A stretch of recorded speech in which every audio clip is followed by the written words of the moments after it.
potential water right here in southern Oregon. Most of it is tied to the Johnson Mill Pond. It was basically a fill right. And as we started these discussions about how we can utilize this right for the benefit of all the people in the county, we realized one of the most important things we needed to do was preserve and protect the right so that we did not lose it.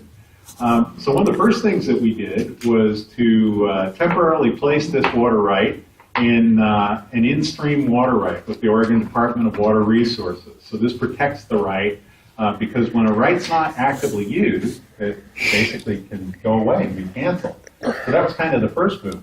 As we pursued thoughts about a potential water mitigation bank as a use, an active use for the county, we realized one, it would be kind of different. It would be kind of cutting edge because most water mitigation banks are drought models. They're used in very dry areas. That's not our problem here.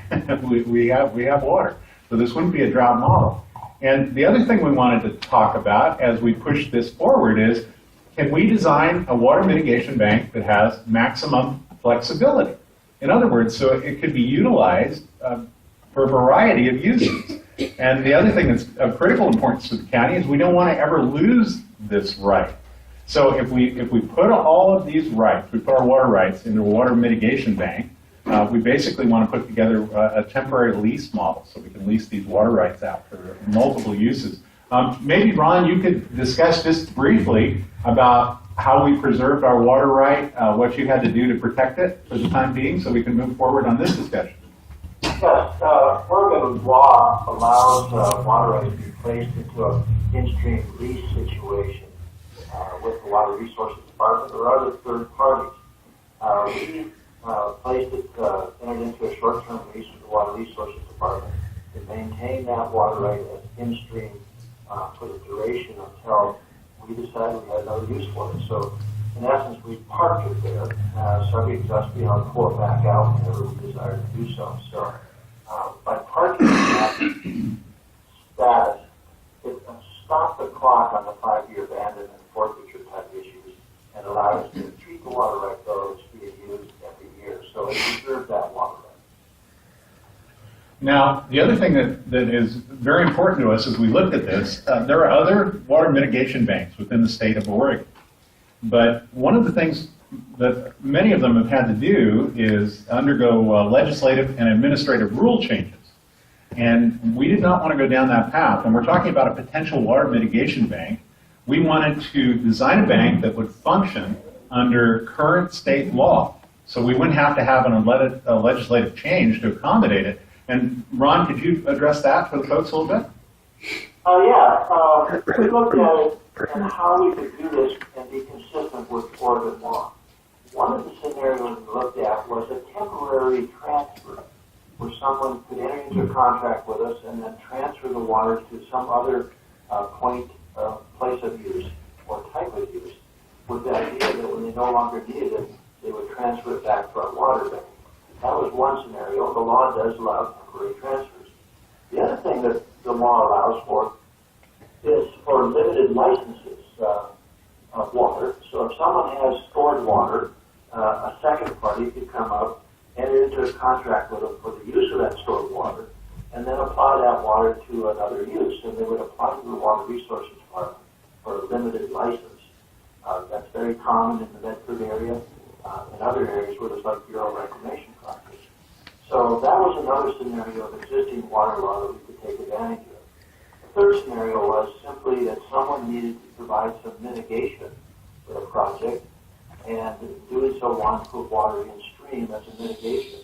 They could contract with us for the duration of that mitigation, that we would leave some of our water in stream, and then turn the county to be compensated for that. So those are various scenarios that we looked as possibilities. But all three of those scenarios were consistent with existing Oregon water law.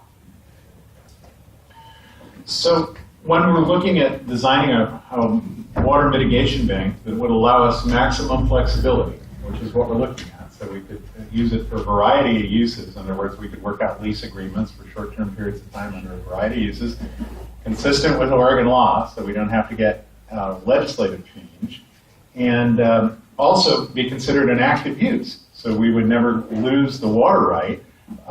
That is why we thought it was very important to frame it under existing law. And now while I say we use very standard framework as we approach this, it's also going to be a bit of a groundbreaking model, Ron, and maybe you can talk about the difference between the drop model versus what we're talking about.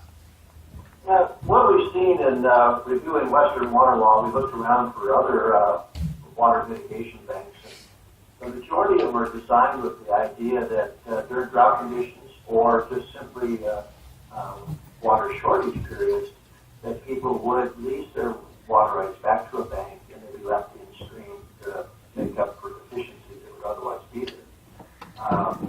Another model that we found is very similar to the drought model is the chute space, where people have surface water rights that they want to give up, and people, they couldn't transfer them, they wanted to put them in stream. The state allowed people then to drill wells and do sort of substitution of water rights. So, but that was all designed to keep water in stream, similar to all the other drought problems we saw.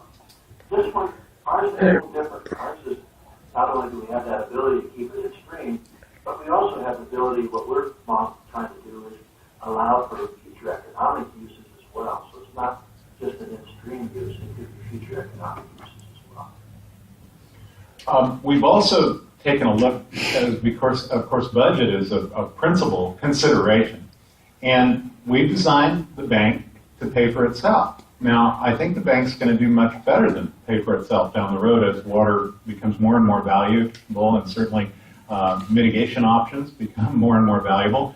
But the way this is designed, it's basically front-loaded as far as the cost. There'd be minimal costs on administration.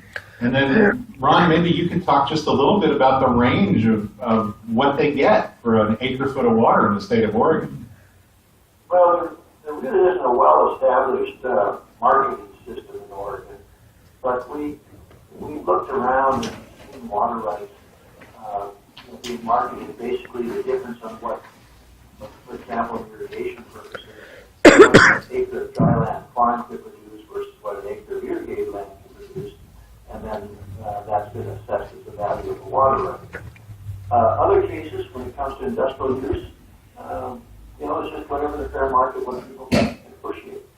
There really is not any there's really not any opportunities for new surface water rights, particularly in that Coxio Coast water South Coast Basin. If there's going to be any development of new water rights, it's going to have to be groundwater, or it's going to have to be limited to household uses and domestic use. So the opportunities for new water rights in the Coos County area are very limited. This provides a mechanism to meet the need, and that would be a willing buyer willing to sell it. So that is kind of where you have it, gentlemen. We've worked on trying to craft something that allows maximum flexibility.